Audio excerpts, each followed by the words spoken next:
अंध मूल जन्माला आलं म्हणून आई आणि चिमुकला दोघांनाही विहिरीत ढकललंय.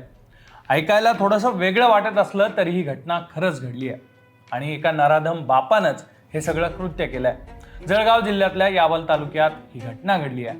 नमस्कार, मी सुधीर काकडे. क्राईम सीनच्या आजच्या या एपिसोडमध्ये जळगावचं हेच प्रकरण सविस्तर समजून घेऊ. घडलं असं की जळगावच्या यावल तालुक्यातल्या किनगावमध्ये स्वप्नील पाटील आणि त्यांचं कुटुंब राहतं.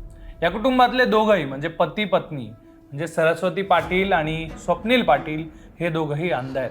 सरस्वतीला 70% अंधत्व आहे तर स्वप्नील पूर्णपणे अंध आहे आणि याचाच परिणाम त्यांच्या ज्या होणाऱ्या मुलावर आहे त्याच्यावर होण्याची शक्यता होती. गर्भधारणेदरम्यान सोनोग्राफीमध्ये होणारं बाळ हे अंध असेल असं डॉक्टरांनी त्यांना सांगितलं होतं. त्यामुळे आरोपी पती हा गर्भपात करण्यासाठी दबाव आणत होता, पण सरस्वतीनं हट्ट धरून बाळाला जन्म दिला.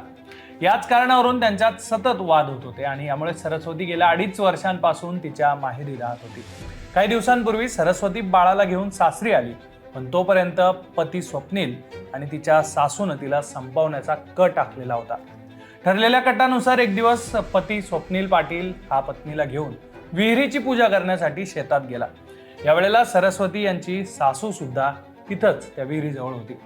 तिथं विहिरीजवळ असताना सासू आशाबाई पाटील हिनं एक योग्य वेळ साधली आणि सरस्वती विहिरीच्या कडेला जाताच तिला आणि तिच्या 3.5 वर्षांच्या मुलाला धक्का मारून ढकलून दिलं.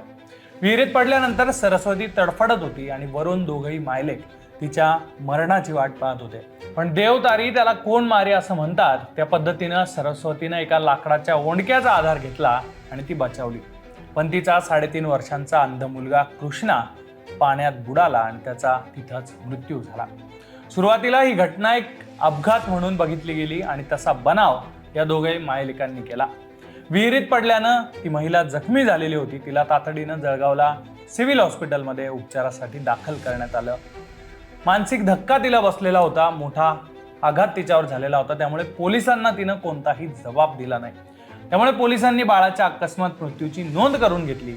पण घटनेची वेळ आणि परिस्थितीवर संशय आला आणि तिथूनच या घटनेचा सगळा 360 डिग्रीमध्ये अँगल बदलला. अंत्यविधीनंतर पोलिसांनी या महिलेची विचारपूस केली तिला विश्वासात घेऊन. त्यावेळेला महिलेनं मनातलं सगळं बाहेर काढलं आणि तिच्यासोबत घडलेला सगळा प्रकार पोलिसांना सांगितला. आपल्याला आपल्या सासूनच विहिरीत ढकललं आणि त्यात आपल्या पतीचा सुद्धा सहभाग आहे अशी तिने स्पष्ट तक्रार दिली आणि हा डाव उधळला गेलाय. पोलिसांनी या प्रकरणात गुन्हा दाखल करून घेतलेला आहे. तिच्या तक्रारीवरून आपण यावल पोलीस स्टेशन येथे BNS 103(1), 109(1) आणि 3(5) अन्वये गुन्हा दाखल केलेला आहे. या घटनेचं फिर्यादीच्या सांगण्यानुसार कारण असं होतं की सदर जो मुलगा होता हा देखील ब्लाइंड जन्माला आलेला होता आणि त्या कारणास्तव तिची पती आणि तिची सासू तिच्यावर राग धरत होते. या कारणातून त्यांच्या घरामध्ये कलह होता.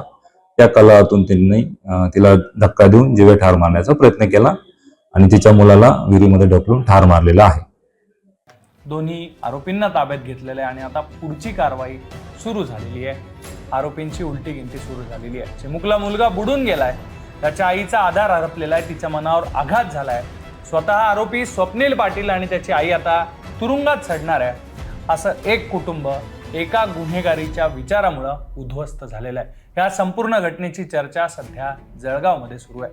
पण तुम्हाला या सगळ्या घटनेबद्दल, या पतीच्या डोक्यातल्या गुन्हेगारी मानसिकतेबद्दल, त्या सासूच्या डोक्यातल्या गुन्हेगारी मानसिकतेबद्दल नेमकं काय वाटतंय ते कमेंट बॉक्समध्ये नक्की लिहा आणि गुन्हेगारीच्या अशाच कहाण्या जाणून घेण्यासाठी क्राईम सीन पाहत राहा.